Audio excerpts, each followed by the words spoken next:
de l'oral d'admission, c'était pas du tout un oral de personnalité, donc on devait seulement se présenter en disant notre prénom, notre nom, la filière d'où on vient, pardon.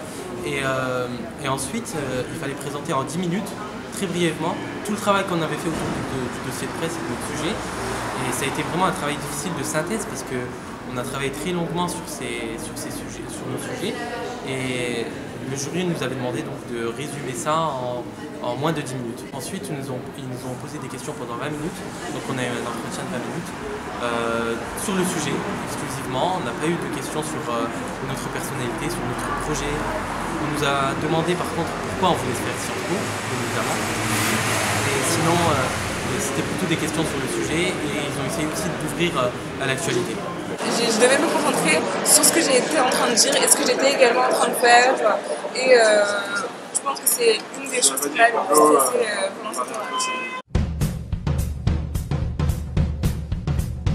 Alors mes 2 euros d'admissibilité et d'admission, je les ai préparés de la même manière, c'est-à-dire que déjà au sein de notre module, les profs nous organisaient des euros blancs et ensuite personnellement, entre nous, justement en sollicitant l'aide d'une personne, eh ben, on s'organisait entre nous pour justement simuler un oral, travailler un entretien.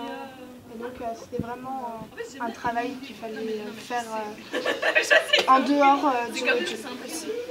Pour mes 10 euros, je les ai préparés à peu près de la même manière. Dans un premier temps, je me suis entraînée avec les personnes qui encadraient l'atelier dans mon lycée. Après, j'ai aussi eu les étudiants de mon lycée, mais qui étaient en première année, qui m'ont aussi beaucoup aidée. Et j'ai notamment pu connaître l'association Ambition Campus, qui m'a aussi aidée à préparer davantage mon oral. Et ce que j'ai apprécié, c'est qu'ils étaient vraiment ouverts, ils n'hésitaient pas à nous aider et ça m'a beaucoup aidée. Je les remercierai d'ailleurs jamais assez parce que je pense que c'est grâce à eux que je suis ici. Ils ont été patients, ils n'ont pas hésité à me refaire passer encore et encore jusqu'à que je m'améliore et pour ça, merci. Mon collier, le collier que je porte là. On m'a demandé ce qu'il signifiait, pourquoi je le portais, et puis ça a débouché sur une question quant à mon avis sur le terrorisme islamique. Dans les jours qui précédaient, il y avait eu l'enlèvement des jeunes filles par le groupe terroriste Boko Haram. Du coup, j'ai parlé de ça. Ce qui m'a marqué le plus, c'est quand on m'a demandé l'origine d'Internet. Ce genre de questions, ce n'est pas la première chose qu'on pose quand on constitue un dossier sur Snowden.